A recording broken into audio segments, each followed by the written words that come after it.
இப்போ பார்த்தோன்னா விஜய் வந்து நான் தேடி போகிறேன் அப்படின்னு சொல்கிறாங்க. காவேரி சொல்கிறாங்க நானும் வரேன்றாங்க. அங்கே போய் பார்த்தோன்னா ஸ்கூல்லேயும் கேட்குறாங்க. வாட்ச்மேன் இப்போ தான் ஒரு வெள்ளை காரில் போச்சு அப்படின்றாங்க. அதுக்கடுத்து அந்த ஃபுட்டேஜை பார்க்குறாங்க. பார்த்துட்டு அந்த ஆளை கண்டுபிடிச்சிடலாம் அப்படின்னு சொல்லிட்டு வேகமாக ஒரு ஏரியாவாக தேடுறாங்க. அதுக்கடுத்து விஜய்க்கு தெரியுது ராகவன் வந்து வெளியே வந்தாச்சு ஜெயிலேருந்து அப்படின்னு சொல்லிட்டு ராகவன் மேலே தான் சந்தேகம் வருது. அதுக்கடுத்து ஒரு வழியாக பாப்பாவை கண்டுபிடிச்சிறாங்க. அப்போ ராகவன் வந்து கண்டுபிடிச்சோன்னே காவேரிகிட்ட மன்னிச்சிருங்க அது இதுன்னு பேசுகிறாங்க.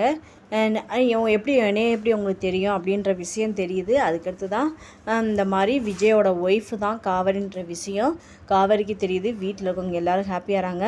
அந்த குட்டி பாப்பா வந்து என்னோடய அம்மாவா அப்படின்றாங்க. காவேரி வந்து எனக்கு என்ன நடந்துச்சு ஏது நடந்துச்சு உண்மையிலே தெரியல அப்படின்னு சொல்லிட்டு அவங்க அம்மாட்ட கேட்குறாங்க. அவங்க அம்மா சொல்கிறாங்க ஆமாடி இது உண்மை சத்தியம். இந்த மாதிரி உனக்கு இந்த பையனுக்கும் கல்யாணம் ஆச்சு, இந்த ஆக்சிடெண்ட் ஆயிடுச்சு, இந்த மாதிரி அந்த டயத்தில் தான் நீ இப்படி ஆகிட்ட அப்படி ஆகிட்ட எல்லாத்தையும் எடுத்து சொல்கிறாங்க. அப்போ என்னோடய பாப்பா தானா இது, அப்போ அதான் ஃபீலிங்லாம் வந்துச்சு அப்படின்னு சொல்லிட்டு ரொம்ப ஃபீல் பண்ணி கதறி அழுகுறாங்க. வீடியோ பிடிச்சா லைக் பண்ணி சப்ஸ்கிரைப் பண்ணுங்கள். தேங்க்யூ.